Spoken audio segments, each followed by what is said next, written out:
today we're going to be breaking down our song Sanctuary from our new album Syndicate that came out last year. So I think without further ado, I should just play the song or the track or whatever you want to call it, play it through, and then we'll break down all the elements. It's not an incredibly complex session, but it's because a lot of stuff is stemmed out and bounced, and it's pretty clean. But it does consist of sort of three different portions that kind of that make up the entire journey, but they're quite different. So let's just listen through and see where it takes us. So this is Sanctuary, and it goes like this.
And there you have it.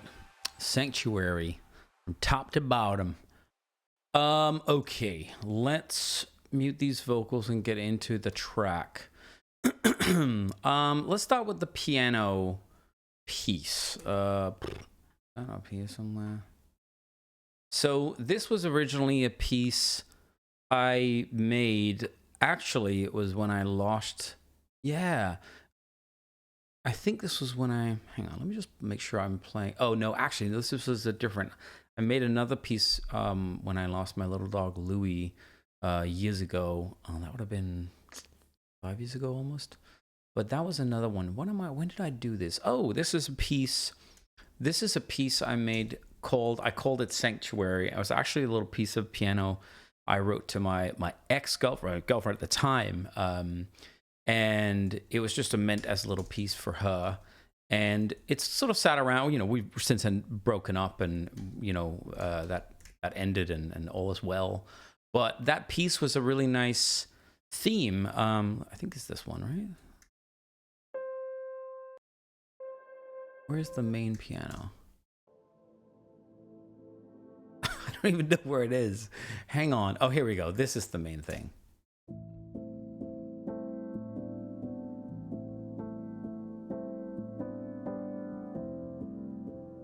So I called that Sanctuary, and it had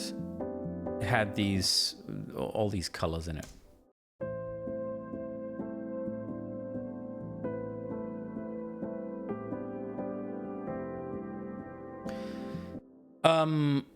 So these are bounced as audio, so I don't have it as MIDI. I'd have to go and open a really early session, and it's just kind of messy. So it was done with this plugin called, what's it called? I'll have to find it. It's a piano. Oh, this one? No, that's not. God, is there not like a piano? This is one, Piano Tech, which is a bit expensive. It's like $200. But at this point, I was like, I want a really good piano synth VST. So this one I got. I have a couple of others, but they're not, fancy, expensive ones. They're just little vibey, pretty cheap, but they sound amazing for sort of lo-fi stuff. But this main theme is that Piano Tech plugin. And then I had some compression, and I had some, this is pretty small.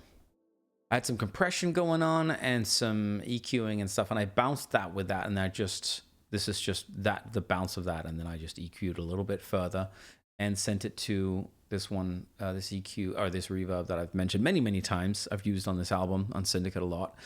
Valhalla Ubermod, which is really like a chorus unit, but they have a whole section for like reverbs, and they're really long, some of them, really amazing, so long. And so it's fantastic as a bed. So especially on, where is it? I thought I sent this reverb. Oh, that's the reverb. Oh, sorry. So this is the key. So this is dry. That theme in here, it's just dry. And this is the reverb. Really long tail, and this is what it sounds like.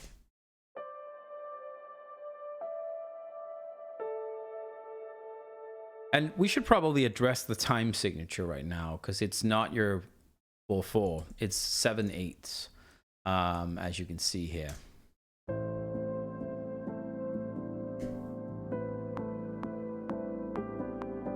One, two, three, four, five, six, seven. 1, 2, 3, 4, 5, 6, 7, 1. So it's a pretty irregular time signature, and that just was the piece I wrote, and I kept it that way. I liked it. It felt like so like almost inherent in the theme is like there's a little bit of dissonance there. There's like a little bit of incompatibility in the sort of the, not in the notes and everything, it's all in the scale, but that time signature, it's always keep you a little on edge. It's kind of like, a theme that you would be familiar with is the Mission Impossible theme. It's a good example of, I think that's in 5/4 if I'm not mistaken.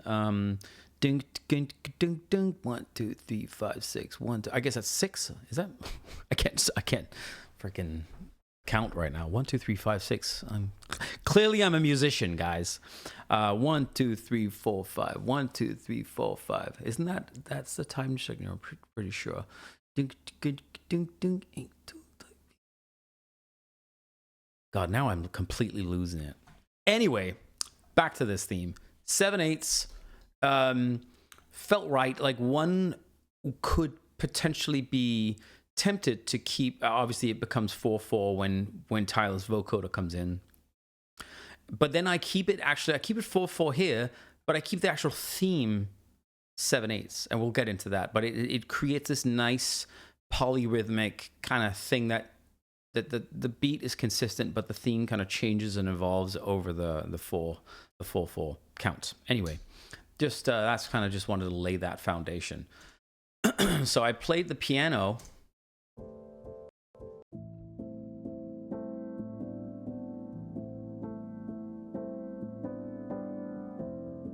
And then I made the bass notes on the same piano, separate, same piano plug-in, separate track, and just to give it a little bit of bass.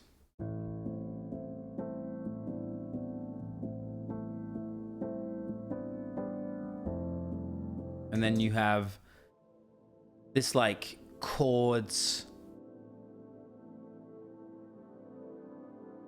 And I forget what this was about, because I think it's a lot of this reverb, but bounced out and just kind of treated a little bit. So you have this kind of source. And just kind of creates this texture.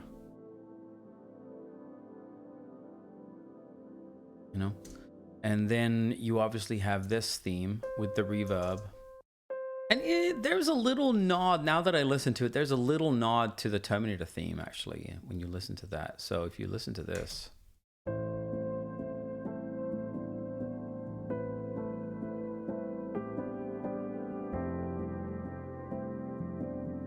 Do. It's not like a rip off of it, but just a little bit of a touching on those emotions, I guess. It's not like trying to homage anything, but it's just kind of touching on that. And then I have some textures here, and should be said, Nest Acoustics was a huge part in doing additional production on even co-production. I can't remember what his credited as, but he was a big part in adding a ton of these textures. So I had this kind of, I called it Universe pad. It's from the M1 synth. It's this kind of pad. Kind of low. Turn it up.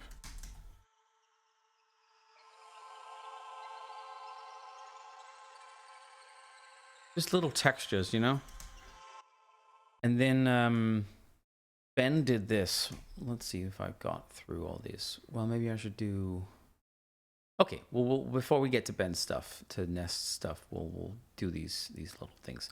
So I had this Native American flute sample library I bought for Contact years ago, and it's really nice. And honestly, I just played a bunch of notes and threw them through the reverb and probably did a little bit of EQing, but not a ton, and just kind of creates this texture. So this is the same Native American flutes and reverb, and that's that texture that I used on Afterglow 2. Similar, same setting and everything. It just kind of played some notes.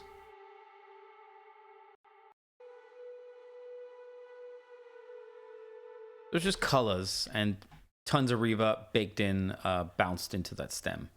And then Nest sent me, well, we'll get to this. Let's do the kind of, I think all this is probably for later.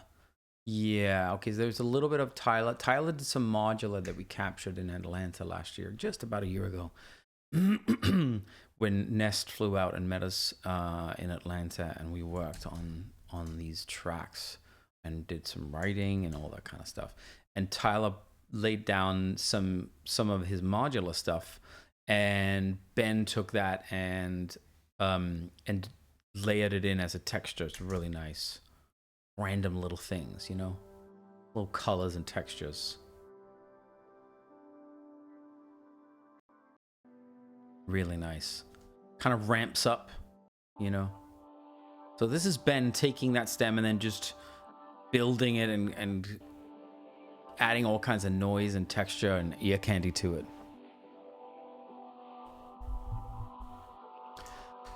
So that's obviously super duper nice. Down, I think that's it. Okay, we'll get to the textures here. So get to the vocoder later.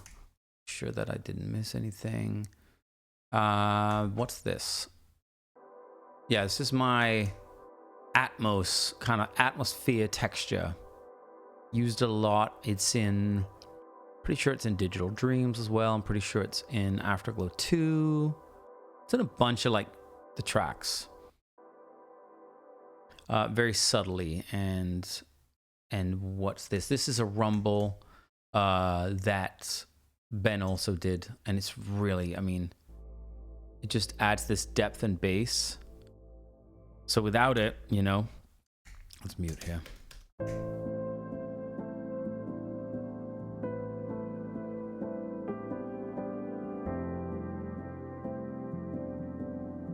Bring it in.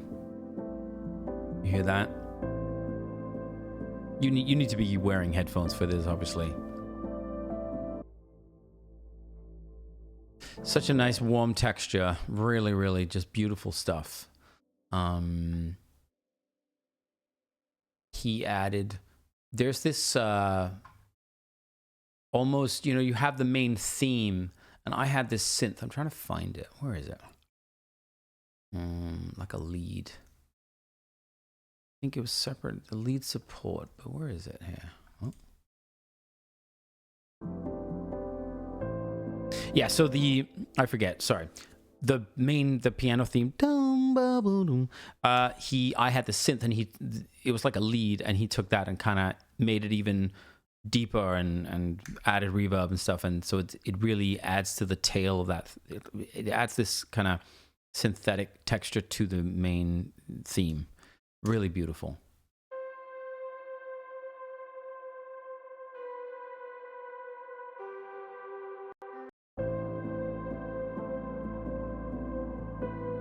If you mute it, you can instantly hear this missing. You bring it back in.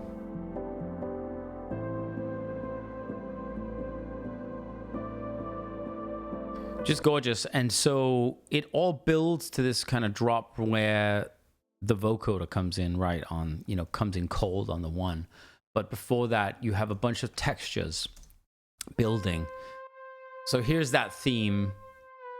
That's the one he threw through a ton of reverb and probably some saturation and some distortion. Really made it wide and big. So you're just adding on textures. This is Nest just with all the textures. Another texture.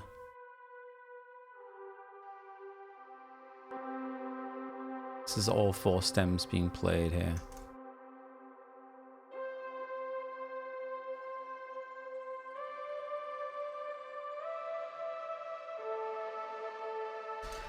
And then I had this, it's a preset from Haywire, the producer Haywire in Serum. It was just this little pluck, almost sounded like a Dead Mousey type of just simple, clean soul wave pluck, I'm sure it is. And, but it wasn't very beefy and I didn't think much of it, but Nest, I kind of threw it in as a placeholder, and Nest took it and just beefed it up, and it made it actually feel really nice and full. Brings it in here.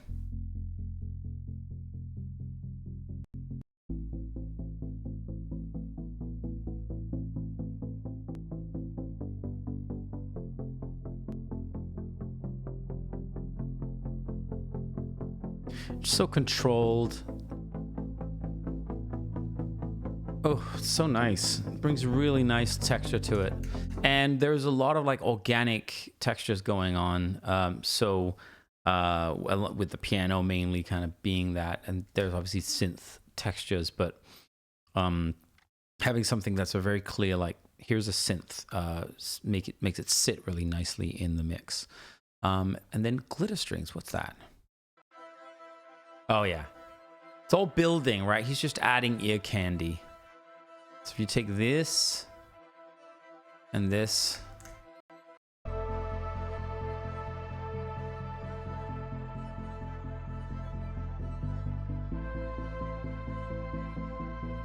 You add the low rumble.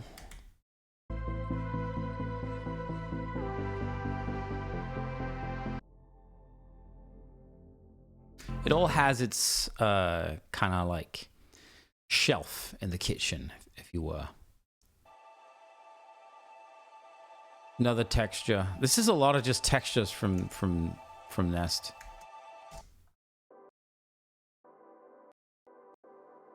It gets louder.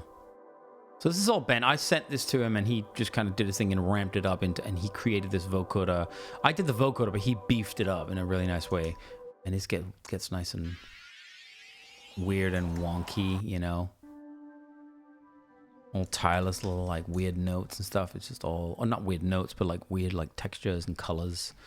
And so I had the vocoder. This is used. This is my Digitech talker that I used.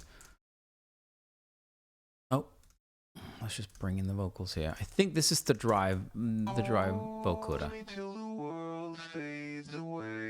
And my thought is, because he beefed this up a bit and turned up the levels, and I think he added a lot of saturation. My guess is he, by the sounds of it, that he added this guy, LeFunk, because it's really nice to beef up things. I can hear there's like, it's pretty hot, the signal. It's the same thing I did to Digital Dreams, the vocoder that comes in near the outro to Digital Dreams. That's the same vocoder, and I treat it in a similar way, and I hear some of those S's, they sound kind of like zip in a really nice way.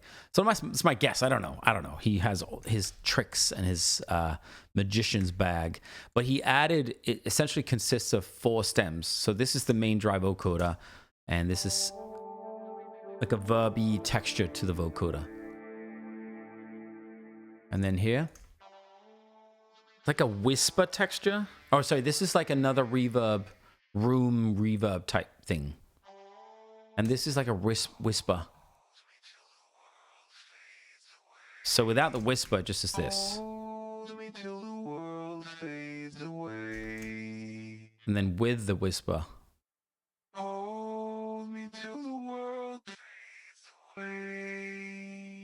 You can hear it adds a nice texture. This would make for a great movie soundtrack. I agree. Someone hire us. Reverb. So 2 different types of sort of room type reverb, and if you bring them all together, this is what it sounds like.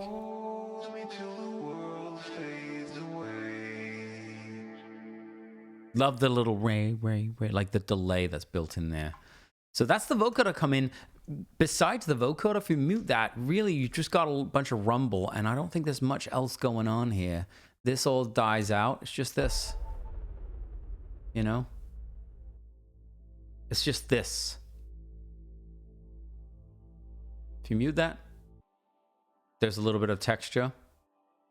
Where's my, that's probably this one. Oh, wait, sorry. Where is it? I don't think it's this. Actually, no, I'm curious. At first I thought it was the atmosphere. Must be this, maybe? Nope. What could it be? What could it be? Here we go. Is it up here? I don't know. Now I am truly bewildered. So it's not this one? Down here. Yeah. It's the modular. Anyway, so rumble, you got rumble.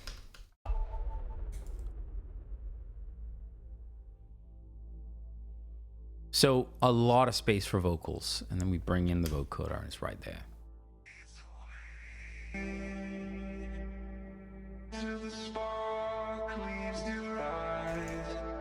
And then halfway through, it's because it's a bit of a long passage. And this was always intended to be a long journey. I don't know how many minutes this is. Is it 8, 9 minutes or something? 6, 7, something like that.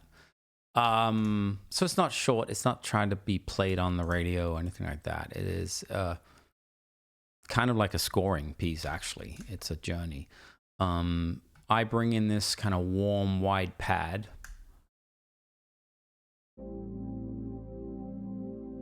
A pad I should use some more. That's really nice. I've used this on the whole album, but not as closed and as sort of contained as this is. This is has been kind of my go-to pad for the entire for the entire album. A lot of choruses and stuff.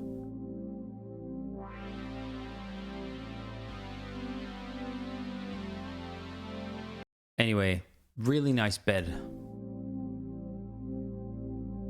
I didn't even roll any highs off in the low. I just controlled a little bit of this. Because there's nothing else going on. There's no kick drums. There's nothing that it's trying to compete with. There's no bass underneath that. So as far as I know, let's check. See? It's all, there it is.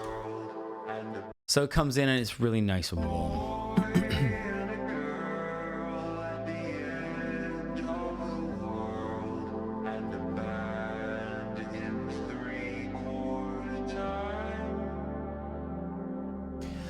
So essentially, when the beat drops, it's essentially some of the elements that I liked, keeping the 7/8 time signature, and then making them fit in an 8/4/4 kind of bar, because the drums are just going doot doot doot doot. But I figure that would create a nice like polyrhythm. So these are the colors I used from the audio here. The piano was too organic in my opinion. It needed to stay in that digital realm after the vocoder. And but I love the flute sits nicely, because the piano is such a warm instrument that really there was no space for it in the texture. When you throw in, bass and all that stuff. So here we have the bass.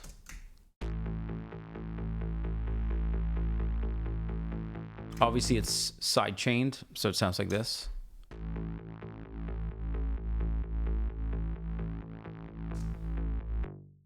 And it's kind of, it's got some nice like noise to it, but it kind of needed that to kind of cut through everything going on. So the drum is very simple.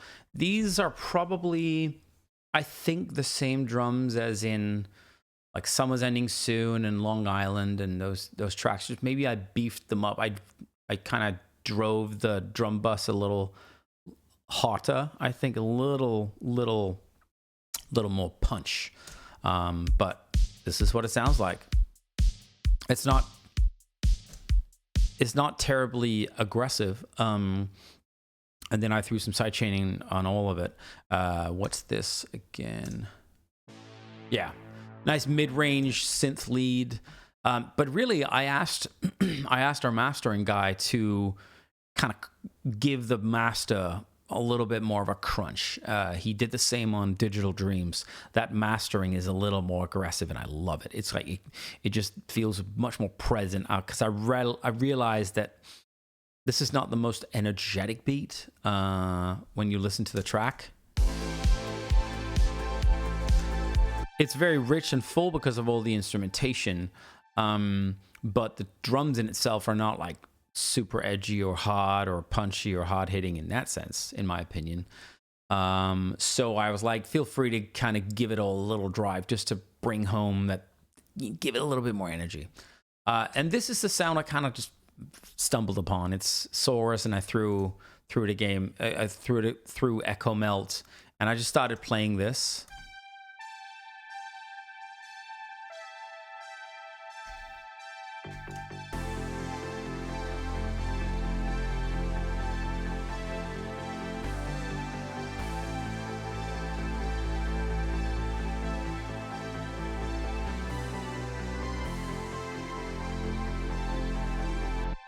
You know, it's pretty simple. It's pretty simple, but it's all in the mix. Native flute, I said that one stays, obviously.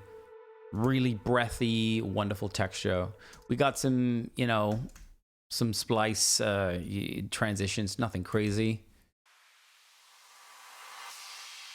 Very basic. I mean, I'm pretty basic when it comes to my transitions. I'm not like trying to reinvent the wheel. That's essentially it. And I don't know if there's anything I glazed over. Let me know if you have any specific questions, but that's it essentially. It's more of a tone poem, a mood piece more than anything. It's not like your typical here's the pre-chorus and here's the chorus and here's this bridge, and it's kind of a mood. Drum bus. Let's talk about the drum bus. Let's see. Same drum bus as, let me do this. Same drum bus as on Summer's Ending Soon and Long Island. Let's just solo it. You know, got our kick. So without anything playing here, and on our kind of main bus, we have a little bit of thing just to kind of the mono maker, just under 100 hertz. That's all it's doing. It's not doing anything else, but I like the sound of it. It's simple. The Brainworks BX I like the UAD version, but I have one from Plugin Alliance too, I'm pretty sure. This one is kind of a bit of, I think there's a bit of upward compression going on, if I'm not mistaken. Let me double check.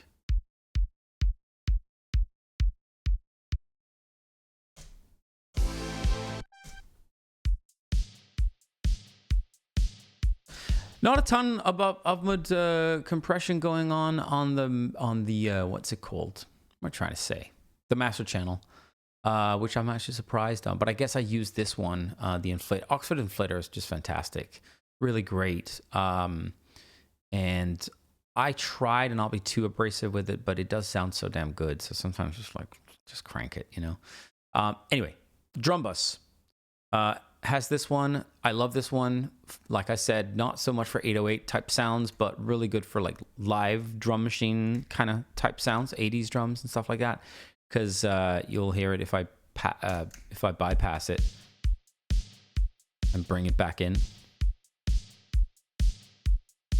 You hear that presence? It's a really nice presence. It dips in the kind of high mids, and the highs get a little bit of excitement, and then the lows get a nice little punch. It kind of adds some lows to it. Really nice.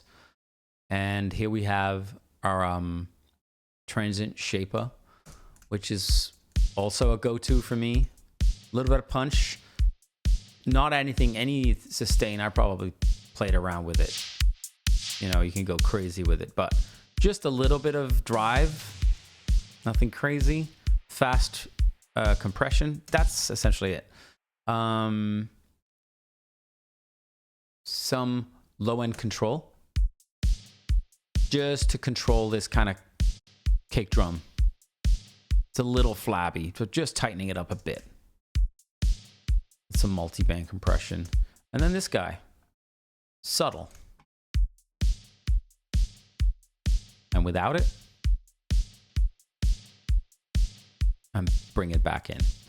So I talked about this one a few weeks ago, but this is just adding some punch and then just dialing back it's sort of tightening up the sounds ever so slightly. And you believe it or not, with the squash button, you got it like minus 0.2 is more than you would think, and plus 0.1 is about as much as you want. It's so aggressive and abrasive that can sound good when if you want to have one-stop shop, but I think you can run into a bunch of noise issues if you're like turning this up. It sounds really impactful, but you hear what I mean? It's like this reverb almost takes over, and it's just too much, and at times has created like a background hiss whenever the drums are not playing, because it just is upward compressing all this, you know.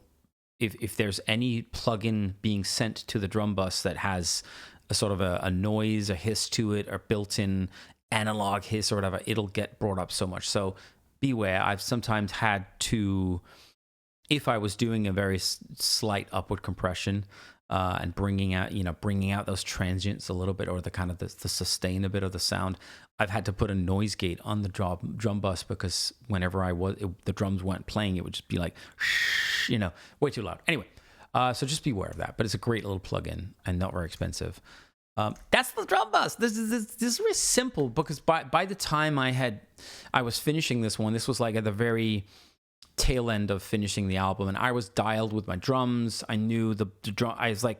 I knew I can like bring in the drums from this track and be like, and it'll work. And I had to, as I said, like kind of drive him a little harder and make sure I sidechained it all so that it could withstand this kind of almost like wall of sound that it actually is if you solo all these bits and bobs.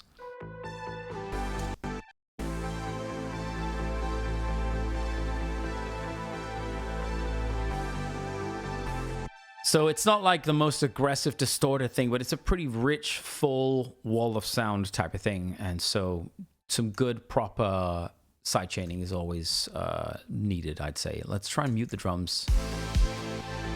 You hear that?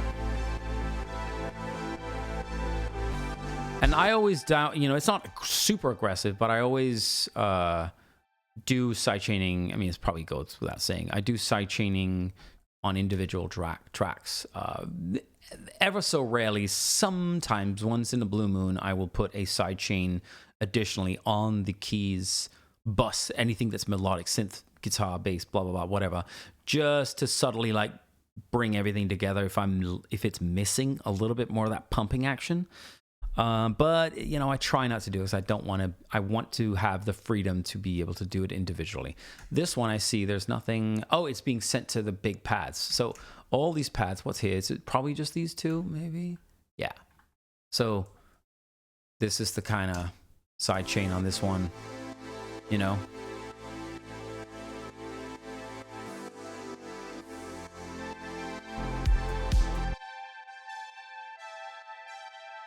Pretty fast, because I don't want it to be super little toppy things. I tend to make if I have a heavy sidechain, I make it really fast, so it becomes more transparent. But I don't want everything just pumping at the same time, like that. To me, lacks elegance, for lack of better words. So yeah, little things like that. Just keep it individually on the track. You'll have more control. What does this sound like? Yeah, you're not crazy, but as you can see, this is also pulling from instrument 6, which I'm guessing is this bass. Yeah, so this would be our kind of warm main bass. So whenever this is playing, anything below 250 hertz, as you can see here, is being ducked just a little bit.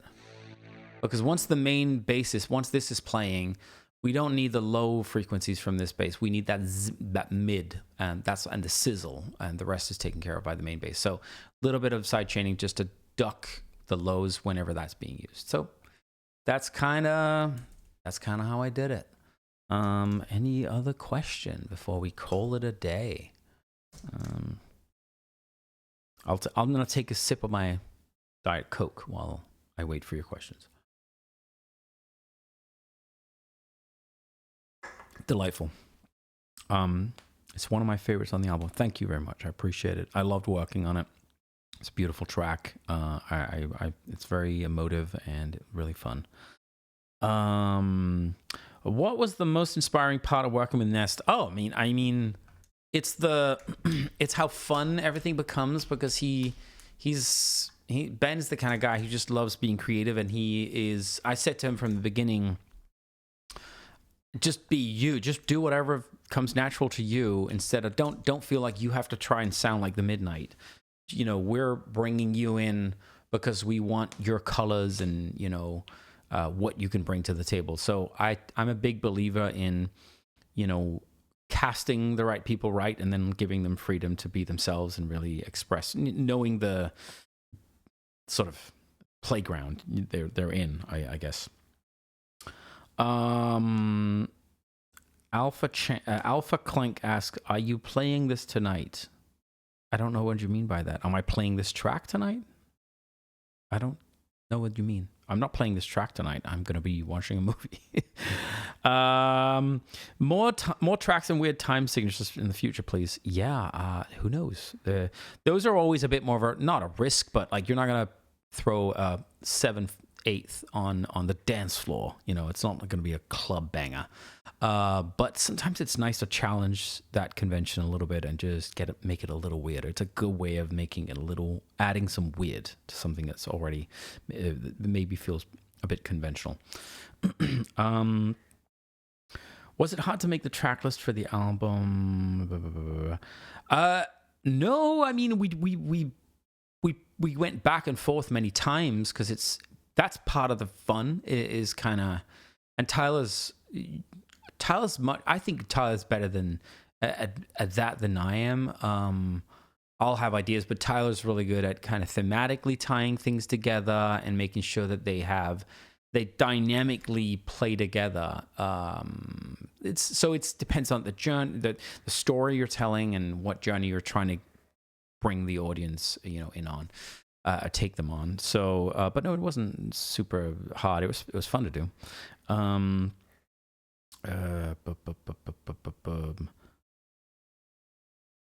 Do you prefer Saurus over Diva? Sonically, yeah, I think I would say that I think Saurus is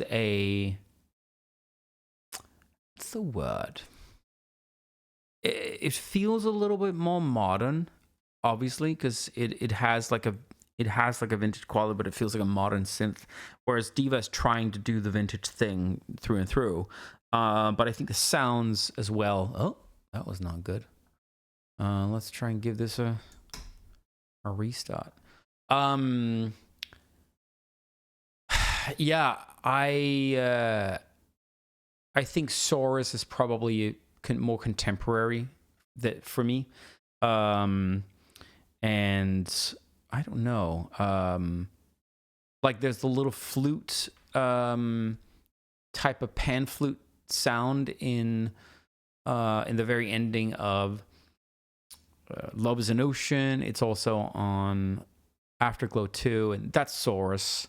And that's the sound you couldn't get out of Diva. So I don't know. I think at this point I would prefer to explore in Saurus. But also, having said that, I know how to work Diva better, so I could probably do more in Diva because I understand it a little bit better. The signal flow is a little easier to me, whereas Saurus, I don't quite get it. I don't really get it. But I'm not very technical either, so that's probably why. What will the next stream be about since you finished breaking down the album? I think I have a couple tracks left yet. But I haven't made up my mind yet. I just do them week by week. And this was on one I hadn't done. I think there's one or two more. I forget which ones though. So, yeah. As a producer, since you're considered as one of the main ship in the synthwave genre, I don't know what that means. What's the main ship? Do you feel kind of forced to bring some new sounds to the new production in the back? I don't feel forced to do anything. That is part of the challenge and part of the fun, and sometimes it's something. It's kind of a journey to kind of come back around to kind of self acceptance and be like, you know what, I like what I like, and that's okay. Instead of, I think the pressure has not come from other people. It's come from within, where I wanted to push the envelope and I wanted to, maybe not reinvent the genre, but kind of bring new colors into it. And at a certain point, you can go a little crazy overthinking every single sound. Sometimes you also have to just go, well, this feels cool. Like I don't have the same pressures on other people that I put on myself. So when other people do something that's more like maybe considered straightforward synthwave, I'm like, oh yeah, fuck yeah, bro. I'm super into it. But if I was to sit and do it, I would have to almost like give myself permission to be like, yeah, it feels like I've heard it before, but I don't mind. And that's kind of what I did on Afterglow 1. I actually created that to sound like a pretty straightforward synthwave track. And I was like, who am I kidding? I love this shit. It's like, why am I trying to reinvent the wheel when I like this? And so you just try and do it as well as you can. And so I think that's what it comes down to. But people say that the Midnight is the king of synthwave. I gotcha. Well, that's big words. Thank you. All good. I appreciate that. Good question. And I think a really relevant question for anyone who considers himself a producer or a creative or an artist of any sort is, how do I not just make something that sounds like something else that it's out? Because that's part of feeling inspired, is kind of like trying to copy something and be like, how do I do that? That's super interesting. And that's a really good skill. And as a producer, if you can always be questioning, like, how do they do that? Like, that's what will keep propelling you to grow as a producer, I think, and a mixer. But at the end of the day, you also just have to remember, like, making music that you like, and that it's okay that maybe for you, it doesn't feel like you're reinventing the wheel or you're doing anything new. But sometimes it just feels really good and it sounds good. And if you like the feeling it brings you and other people seem to like it too, and then what's the problem, So, yeah. What do you find? Last question. What do you find nostalgic that inspires you musically? I find that movies are more inspiring to me, and maybe like going for long walks in nature, depending on the weather. But like that can create a mood.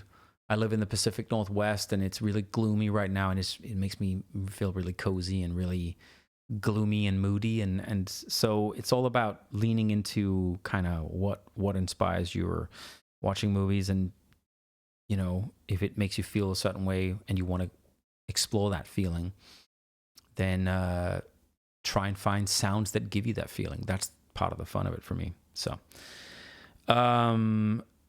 okay, last question.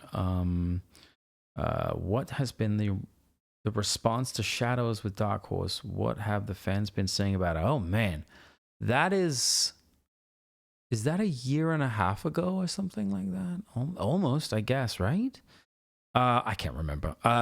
People generally, it got very good reviews from what I remember, and you guys, whoever bought it, seemed to really like it. I haven't delved into all kinds of reviews, but I saw it get some really good reviews, and generally the response has been really amazing. And it was kind of an out of the bag experience for us. We didn't know anything about the world, and we're very grateful that Zach Kaplan, who he took the reins and really shepherded that whole project for us and helped us find that. He wrote it, and he helped source the right artists for it, and incorporate all of Tyler and I's ideas and Easter eggs. But that's really Zach's hard labor and hard work. And I can't, we can't claim to have done too much on that. We were there to, sort of, it was the impetus was to make this a thing, and how that was going to be done, we had no idea. So Zach, all the credit goes to Zach, really, for spearheading that whole thing. Anyway, that is it for tonight, guys. I appreciate you all. Thank you for joining in. This was a bit of a short, brief one, but I had a good time. And thanks for joining me. And I'll see you and hear you next week. Thank you. Goodbye.